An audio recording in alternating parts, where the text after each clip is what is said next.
साईं बाबा एक अनपढ़, गंवार, नशेड़ी मुस्लिम फकीर जिसे हिंदुओं के अंधविश्वास ने भगवान बना दिया।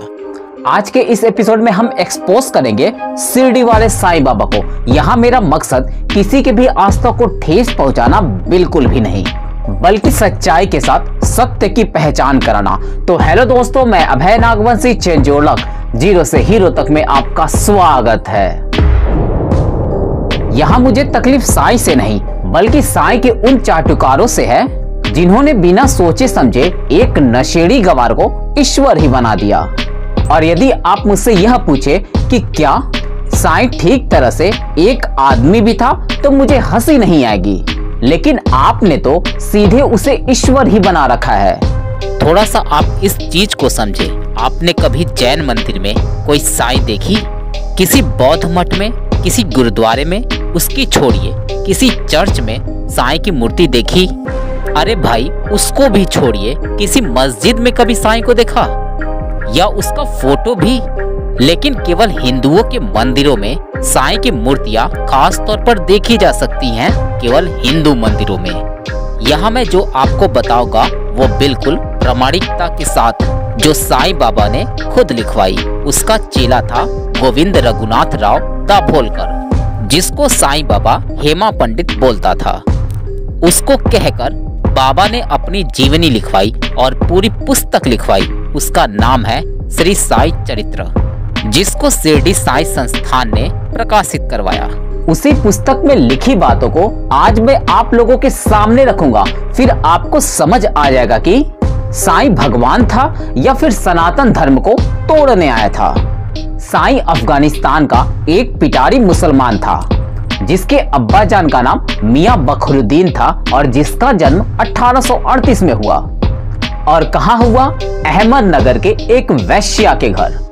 यहाँ मैं आपकी जानकारी के लिए बता दूं, जो साईं के अब्बा जान थे वो भारत में डकैतों का ग्रुप चलाता था और बाद में इसी वैश्या के घर आकर रहने लगा।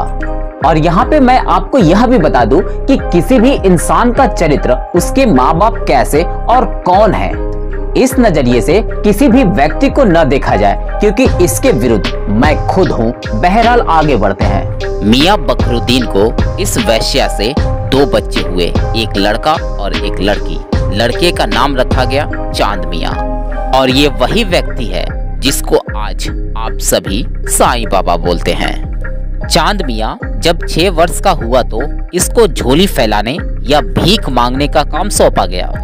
12 वर्ष की उम्र तक इसने झोली फैलाई और घरों पर रेकी भी करता था कि कौन से घर को लूटना है।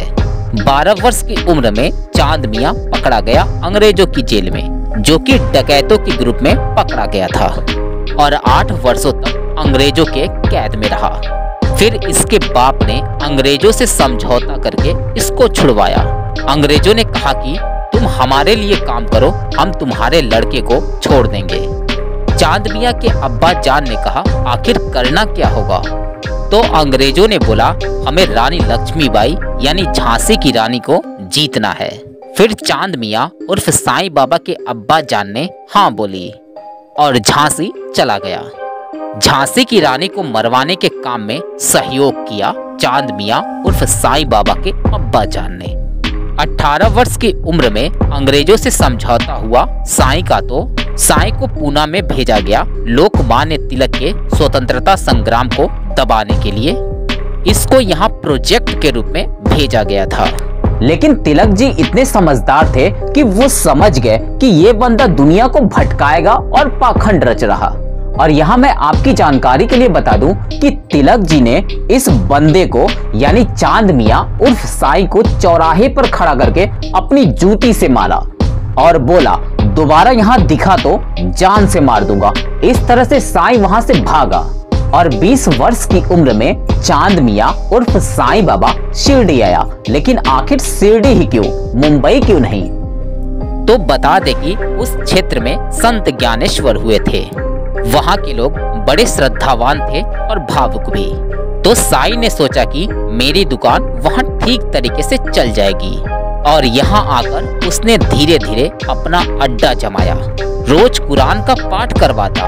इसका शिष्य था अब्दुल्ला बाबा। चांद मियाँ अपने हाथों से बकरे काटकर चावल में मिलाकर प्रसाद बांटता। अगर कोई नहीं लेता तो उसको गंदी गंदी गालियां भी देता। ये आदमी महीनों महीनों नहीं नहाता था।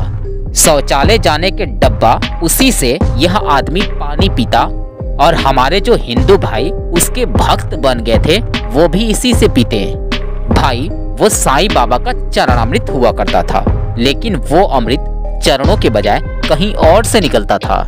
साईं की छवि आपने फिल्मों और नाटकों में तो देखी होगी, जिसका नतीजा है आज के हमारे समाज में एक जिहादी को ही पूजने लगे, जो केवल और केवल जिहाद के मकसद से भारत आया और अपने मकसद में कामयाब भी रहा। तो कैसी लगी आज की हमारी जानकारी, हमें कमेंट बॉक्स में जरूर बताएं। तो मिलते हैं आने वाले नए वीडियो के साथ, तब तक के लिए जय हिंद, जय भारत, वंदे मातरम।